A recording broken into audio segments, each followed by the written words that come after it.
देख रहे हैं, जुड़े हैं, उन सभी का साधुवाद है। और मैं सबसे पहले आपको कबीर साहब के जन्मदिवस की बहुत बहुत बहुत शुभकामनाएं, मंगल कामना देता हूं। और कबीर साहब का जो सपना था, कबीर साहब का जो विचार था, हम कोशिश करेंगे कि उस विचार को, उनके सपने को हम लोग आगे ले जा सकें।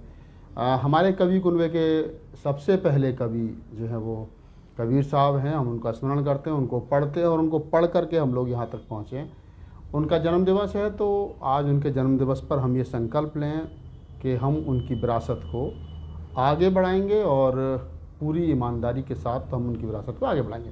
चलिए, ये बात तो हो गई। हाँ, मैंने कुछ दिन पहले एक पोस्ट की थी और मैंने कहा था कि मुझे लगता है कि अब देश के अंदर बहुजन साहित्य मंच की स्थापना होनी चाहिए। कुछ लोगों से सलाह ली गई थी और बहुत सारे साथियों ने अपनी राय उस बारे में दी। ओबीसी समाज के बहुत सारे साथियों ने अपनी राय दी कि बिल्कुल राहुल जी होना चाहिए। हमारे एससी एसटी समाज के लोगों ने कहा कि बिल्कुल होना चाहिए।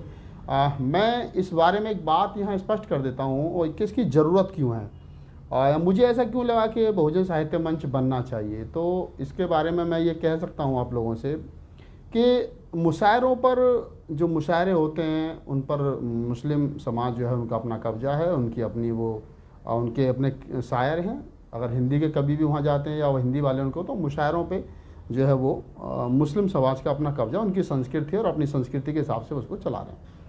ठीक उसी प्रकार जो हिंदी कवि सम्मेलन है, उनमें एक खास वर्ग का कब्जा है। ओबीसी समाज के लोग वहाँ हैं तो वो वीर रस की कविताएँ पढ़ रहे हैं, और बाकी तो ज़्यादातर ब्राह्मणों का अपना वहाँ कब्जा है उनका, तो वो उसमें कर रहे हैं, उसको चला रहे हैं जैसा भी चला रहे हैं।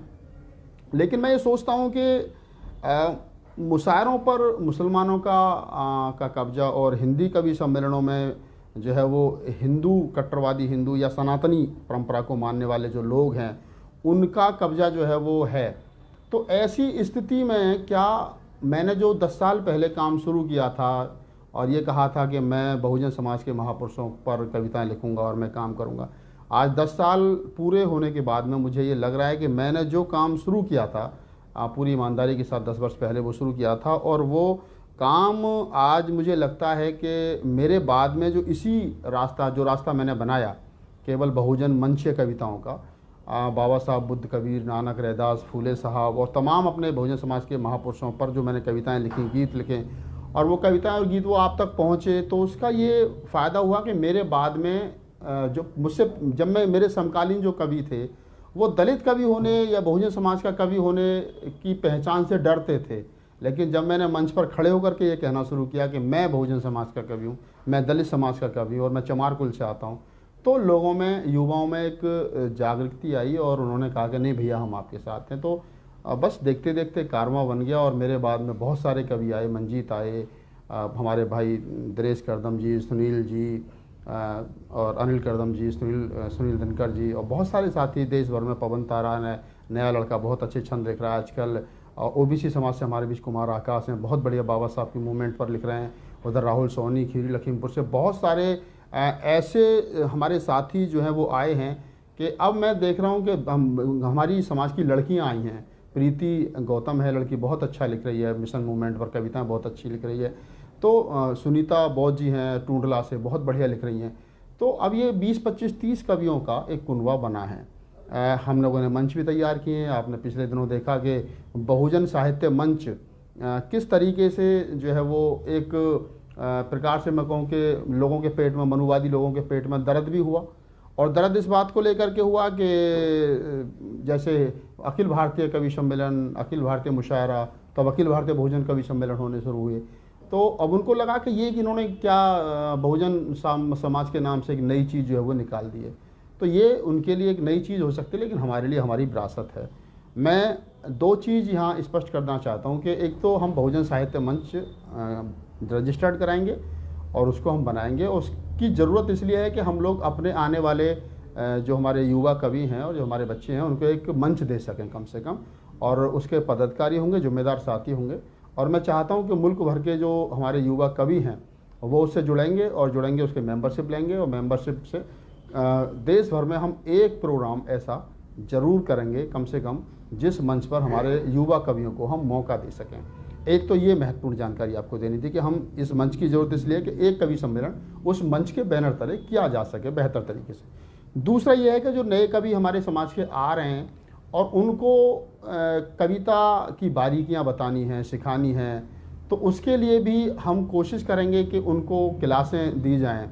जो हम मुझसे सीनियर कवि हैं हमारे समाज के या मेरे समकालीन हैं या मुझसे बाद में भी जो बेहतर लिख रहे हैं, वो लोग उनके संपर्क में आएंगे मंच के माध्यम से, तो हम लोग उनको बेहतर जो है वो बता सकते हैं, बना सकते हैं, कर सकते हैं कि आपको इस तरीके से बेहतर करना है। साथ ही साथ जो हमारी जो संगठन होगा उस संगठन में जो लोग बहुजन कवि रहेंगे, उनकी ये जिम्मेदारी बनेगी कि वो कविता और गीत के माध्यम से मुल्क भर में बाबा साहब बुद्ध, कबीर, नानक, रैदास अपने बहुजन महापुरुषों की विचारधारा को घर घर तक पहुंचाएंगे। ये उनकी ड्यूटी बन जाएगी।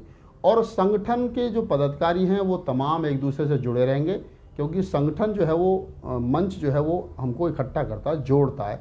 और देश भर में हम कहीं भी रहें, ये कह सकते हैं कि हम बहुजन साहित्य मंच जो एक रजिस्टर्ड संगठन है उसके हम मेंबर हैं, पदाधिकारी हैं। और आने वाले समय पर कभी भी हमारे ये कह सकते हैं कि हम लोग इस संगठन से जुड़े हैं। तीसरा एक पॉइंट और मैं यहाँ बताना चाहता हूँ कि मेरा जो अपना यूट्यूब चैनल है राहुल लाय 85 के नाम से जो हमारी टीम चलाती है, उसके अब लगभग 1,40,000 जो सब्सक्राइबर हो गए। बहुत जल्दी 1-2 महीने में, 4 महीने में, 6 महीने में, और उसके साथ हो सकता है कि 2 लाख के आसपास सब्सक्राइबर हो जाएंगे।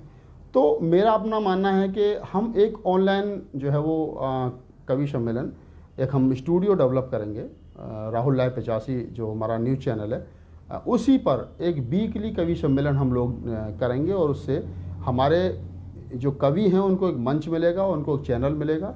और उस पर वीकली अगर हम 5 कवि, 4 कवि बिठा करके चर्चा करके उनकी कविताओं को एक तरीके से आगे समाज में मंच के माध्यम से और चैनल के माध्यम से हम लोग ये कर सकते हैं, तो हमारे समाज के लिए ये चीज़ भी बेहतर जो है वो साबित होगी।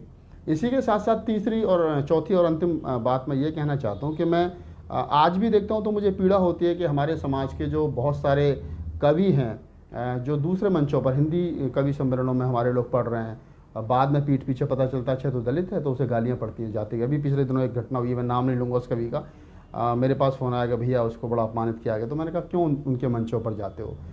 मुसलमानों जो मुशायरे हैं उनमें भी हमारे कई साथी हैं जो मैं बड़ा सम्मान करता हूँ इस्लाम का, लेकिन वहाँ पर भी कुछ कट्टरपंथी लोग हैं और वो भी उनकी नज़र में जो सही तरीके से मूवमेंट को नहीं समझ पा रहे हैं, वो जितनी घृणा हिंदू से कर रहे हैं। और अगर आप उनके बीच में टोपी लगा करके कविता या गज़ल पढ़ रहे हो और बाद में वही लोग, अच्छा ये क्या नाम है, तो दलित समाज का है, हमारे बीच आकर के और टोपी लगा करके कविता, तो वहाँ भी उनको दिक्कत है।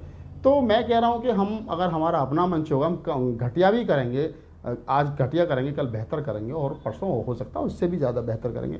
तो मैं ये बताना आप लोगों को ज़रूरी समझ रहा था कि ये जो है इसलिए यहाँ पर बातचीत ज़रूरी है कि ये मंच जो मैंने आप लोगों के साथ बातें साझा की हैं, अगर आपको लगता है कि ये बातें सही हैं तो इन बातों पर आप अपनी राय दें, संगठन में और बेहतर क्या हो सकता है।